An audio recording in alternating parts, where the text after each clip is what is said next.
Assalamu alaikum. This is Abdul Rauf. Welcome to our YouTube channel, Guru of MCQs.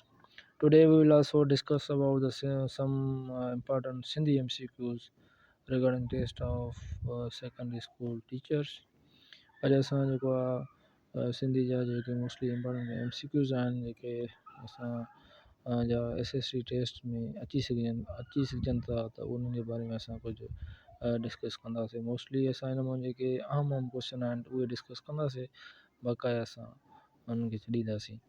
पहिरियों जीअं question number 80 आहे असांजो, तनवीर अब्बासी जो असुलु नालो छा आहे? त हुनजो तनवीर अब्बासी जो असुलु नालो हुयो नूर नबी।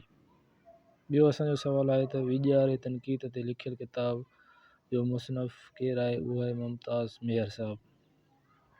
क्वेश्चन नंबर 83, शाह लतीफ़ हंज पखी जो ज़िक्र कहिड़े सुर में कयो आहे? उहो आहे करायल सुर में कयो आहे। क्वेश्चन नंबर आहे 84, काज़ी कादन कहिड़ी तारीख़ खां मुतासिर थियो हो? त उहा तारीख़ हुई महदवी तारीख़। ॿियो क्वेश्चन आहे 85, शाह लतीफ़ तसव्वुफ़ जे कहिड़े सिलसिले सां वाबिस्ता हो? क़ादरी सिलसिले सां वाबिस्ता हुयो। क्वेश्चन नंबर 86 आहे, रसूल बख्श पलेजे जे कहाणियुनि जे मजमूए जो नालो छा आहे? पसी ॻाढ़ा गुल। 87 क्वेश्चन, शेख हयास जी कहाणियुनि जे मजमूए जो नालो छा आहे? सफ़ेद वेशी। मोस्टली इम्पोर्टेंट MCQs आहे फॉर द SST टेस्ट जे लाइ, त इहो क्वेश्चन मोस्टली अची बि सघिजे थो। क्वेश्चन नंबर आहे 90, शाह लतीफ़ जे मौसीक़ी ते कंहिं किताब छपिरायो आहे? त शाह लतीफ़ भटाई चेयर कराची यूनिवर्सिटी में आहे। कंहिं छपिरायो त हिन जो जवाबु न आहे मिलियल। बाक़ी शाह अब्दुल लतीफ़ भटाई जेका चेयर आहे उहा आहे कराची यूनिवर्सिटी में।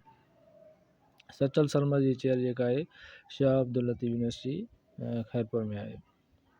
कराची यूनिवर्सिटी में सिंधी शोबो कॾहिं क़ाइमु थियो? 1972 में। क्वेश्चन नंबर 93 आहे त सिंधी जामे लुग़ात कंहिंजी मुर्तब कयल आहे? त उहा आहे डॉक्टर नबी बख्श बलोच। क्वेश्चन नंबर आहे 94, सिंध जे कनि टिनि जदीद नाविल निगारनि जा नाला ॿुधायो।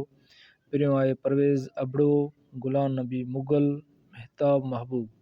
इहे टई जेके नाविल निगार आहिनि। सिंधी सकाफ़त जा अमर आवाज़ किताब कंहिंजो लिखियलु आहे? कमाल ॼामड़ो। क्वेश्चन नंबर आहे 97, 2003 में शाह लतीफ़ एवॉर्ड कंहिंखे मिलियो? उहा डॉक्टर फहमीदा हुसैन हुई जंहिंखे 2003 में शाह लतीफ़ एवॉर्ड मिलियो। क्वेश्चन नंबर 98, 2004 में शाह लतीफ़ एवॉर्ड सकाफ़ती खाते तरफ़ां कंहिंखे मिलियो हुयो? उहा हुई डॉक्टर नबी बख्श बलोच हुयो जंहिंखे शाह लतीफ़ एवॉर्ड सकाफ़त खाते तरफ़ां 2004 में हुनखे मिलियो। हीअ हुया असांजा mostly important MCQs Sindhi general category जे हिसाब सां। असां अॻियां बि वीडियोस ठाहींदासीं जेके मोस्टली इम्पोर्टेंट MCQs आहिनि जेके SST टेस्ट में अची सघजनि था। Thank U very much.